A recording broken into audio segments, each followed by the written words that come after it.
பைரவி வந்து வாழையும் கரும்பையும் காப்பாற்றி வச்சுருக்காங்க அப்படின்னு சொன்னோன்னே தாங்க முடியல சந்தோஷம். நம்ம ஆறுமுகத்துக்கும் அவங்க அம்மாவுக்கும் 2 பேருமே பயங்கரமாக சந்தோஷப்படுறாங்க. என்னம்மா சொல்கிற அப்படின்னு நிஜமாவா ஆமான்னு சொல்லிட்டு நடந்த விஷயத்தை எல்லாத்தையுமே வந்து பைரவி சொல்கிறாங்க. அதையெல்லாம் கேட்டு செம்மையாக டென்ஷன் ஆகிடுறாங்க. மகாச்சா இப்படி நடந்துச்சு, நம்ம எப்படியும் நடக்கும்னு நினச்சா இப்படி பண்ணிட்டாளே இவ அப்படின்னா என் மருமக எப்படிப்பட்டவன்னு இப்போது உனக்கு புரியுதா மகா? அவள் வந்தது வந்து கெடுதல்னு சொன்னியே, இப்போ பார்த்தியா எவ்வளோ நல்லதுன்னு சொல்லிட்டு அவள் என் குடும்பத்தை பெருமையை காப்பாற்றிட்டா அப்படின்னு சொல்லிட்டு பாராட்டுறாங்க. அடுத்து வந்து இங்கே என்ன பண்ணுறாரு ஆறுமுகம் வந்து பைரவிக்கு ஏதாவது வந்து கண்டிப்பாக வாங்கி தரணும் அப்படின்னு சொல்லிட்டு யோசிக்கிறாரு. பைரவி நீ என்ன வேணாலும் கேளு, நான் எப்போ என்ன கேட்க போகிறேன், ப்ளீஸ் பைரவி இந்த நிமிஷம் நான் ரொம்ப சந்தோஷமாக இருக்கேன், இந்த டைமில் டைவர்ஸ்லாம் கேட்காத பைரவி, வேறு ஏதாவது கேளேன் ப்ளீஸு அப்படின்னு.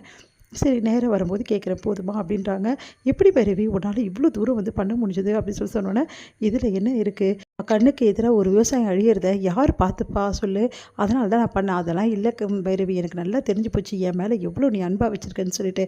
உண்மையிலேயே என் மேலே காதல் இருக்கிறதால தான் இவ்வளோ செஞ்சேன், மண்ணாங்கட்டி உன் மேலே காதல் இருக்கிறதால தான் செஞ்சாங்களா? இங்கே பார், என்னை பொறுத்த வரைக்கும் அன்னபூர்ணியத்தை ரொம்ப நல்லவங்க, அவங்க மனசு கஷ்டப்படக்கூடாது, அவங்க நைட்டில் எப்படிலாம் சாமிக்கிட்ட வேண்டி இருந்தாங்க தெரியுமா, அதுக்காக தான் இவ்வளவும் பண்ணேன், மற்றபடி உன் மேலெலாம் எனக்கு காதெல்லாம் கிடையாது, போனால் போதுன்னு பண்ணால் ஓவராக பண்ணிகிட்ருக்க அப்படின்றாங்க.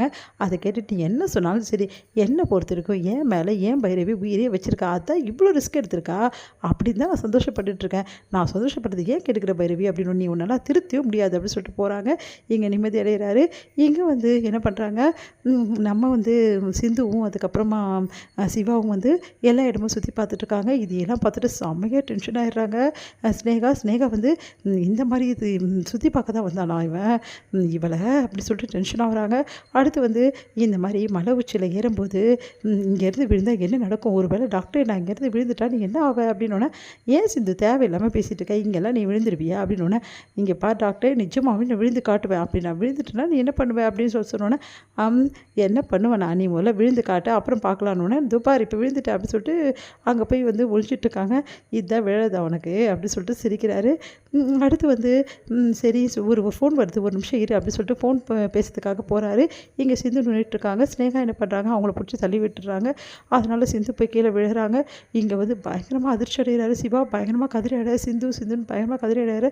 இதை பார்த்து ஸ்னேகா வந்து அப்பாடா இதோட சிந்து கதை ஒழிஞ்சுது, இப்போ ஒழிஞ்சிட்டா, இப்போ நிம்மதியாக இருக்கலாம் அப்படின்னு சொல்லிட்டு நினைக்கிறாங்க. பார்த்தா வந்து சிந்து வந்து ஒரு இடத்துல அப்படியே வந்து கீழே போயிட்டு அப்படியே தொங்கிட்டு இருக்காங்க. சிவா டாக்டர் பயங்கரமாக கத்துறாங்க. ஏதோ சிந்து குரலில் இருக்குன்னு சொல்லிட்டு ஓடி போய் பார்க்குறாரு. பார்த்தா கீழே தொங்கிட்டு இருக்காங்க. அதுக்கப்புறம் இவரும் இறங்கி ஆளுங்களாம் வச்சு சிந்து வந்து மேலே எடுத்துகிட்டு வராங்க.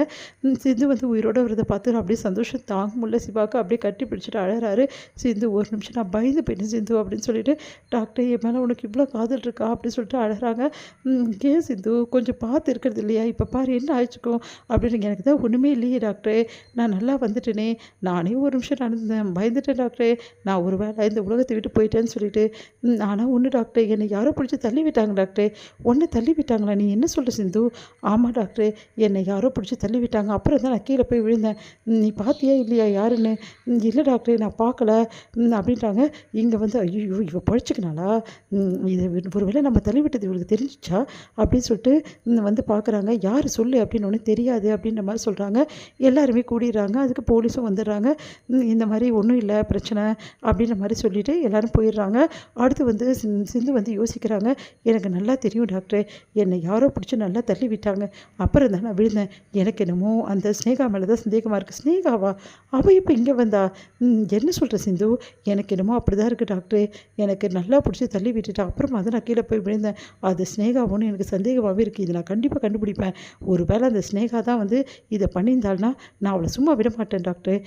சரி சரி சிந்து நீ கவலைப்படாத, கண்டிப்பாக அந்த ஸ்னேகா இதெல்லாம் வந்து பண்ணியிருந்தாள்னா அவளுக்கு தண்டனை கண்டிப்பாக கிடைக்கும், அவளை நானும் சும்மா விட மாட்டேன் அப்படின்றாரு.